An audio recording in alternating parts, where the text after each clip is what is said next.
Hello friends, welcome to my channel. आज की कहानी है एक पिता का प्यार। जब मैं घर से गुस्से में बड़बड़ाते हुए निकल आया था और बस स्टैंड की तरफ आगे बढ़ने लगा, मैं मन ही मन बड़बड़ा रहा था। पता नहीं कितने पैसे छुपा के रखे हैं, लेकिन मेरे लिए एक बाइक नहीं ले सकते।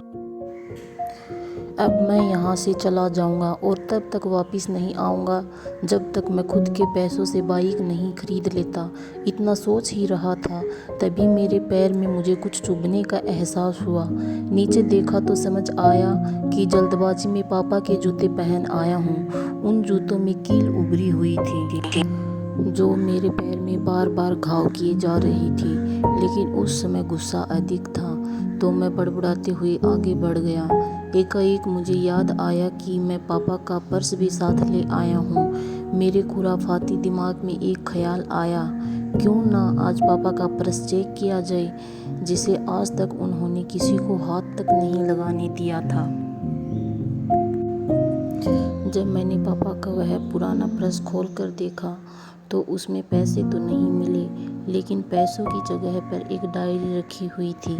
तब मैंने सोचा, ओह, तो यहाँ खजाना छुपा रखा है।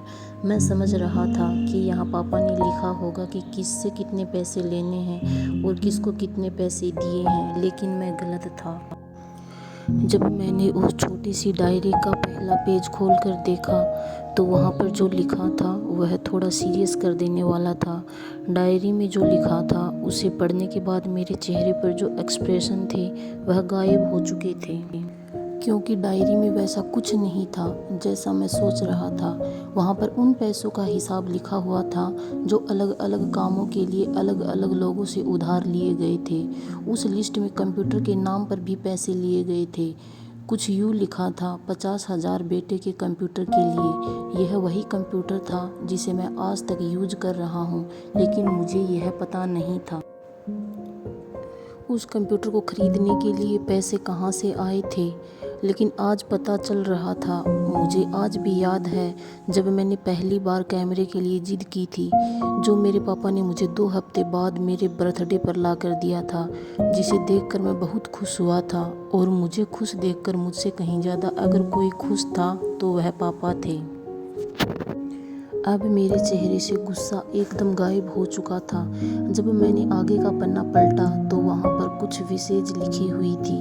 पहली जो विश थी उसमें जो लिखा हुआ था, अच्छे जूते पहनना। यह बात मेरी कुछ समझ नहीं आई। तभी मेरा पाँव अचानक सड़क पर भरे हुए पानी पर जा पड़ा और तभी मेरे पाँव में कुछ गीलापन होने का एहसास हुआ। जब मैंने जूता उतार कर देखा तो उसका तला टूटा हुआ था। यह देखकर मुझे डायरी में लिखी बात याद आ गई।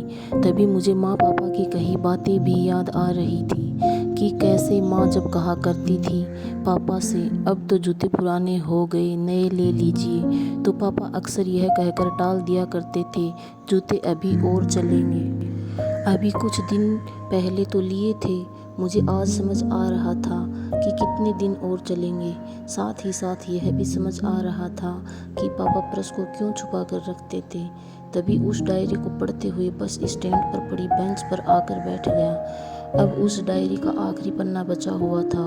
उस पन्ने को जब मैंने पलट कर देखा तो वहाँ कल की डेट लिखी हुई थी। तारीख के नीचे लिखा हुआ था 50,000 रुपये बाइक के लिए। बस इतना पढ़ा और दिमाग सन्न रह गया। अब मेरे मन में कोई शिकवा गिला नहीं बचा था, बस मेरी आंखों से आंसू चले जा रहे थे। मुझे आज तक नहीं पता तब मैं क्यों रोए जा रहा था। अब मैं जल्दी से घर की तरफ भागा, लेकिन जूतों की वह कील पाँव में अब तक घाव बनाने में कामयाब हो चुकी थी। मैंने जूतों को रास्ते में ही निकाल कर फेंक दिया और भागते लड़खड़ाते हुए घर जा पहुंचा, लेकिन पापा घर पर नहीं थे। मैं समझ गया वह कहाँ थे। मैं सीधा पास वाली बाइक एजेंसी की तरफ भागा। पता नहीं आज कहाँ से इतनी ताकत आ गई थी। कि मैं भागते हुए थक नहीं रहा था और वह भी बिना जूतों के नंगे पैर। जैसे तैसे मैं बाइक एजेंसी पर पहुंचा। पापा वहीं थे।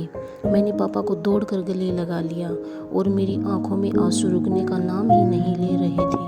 पापा को समझ नहीं पा रहे थे आखिर हो क्या रहा है, मैं क्यों रो रहा हूँ। मैंने पापा से कहा, पापा मुझे मोटरसाइकिल नहीं चाहिए, आप अपने लिए जूते ले लीजिए। अब आज से मैं जो भी करूँगा अपनी मेहनत से, अपने बलबूते पर पढ़कर करूँगा। दोस्तों, ऐसे होते हैं पापा जो हर चीज़ कहीं से भी ला के देते हैं। पापा नहीं, जादूगर होते हैं वो।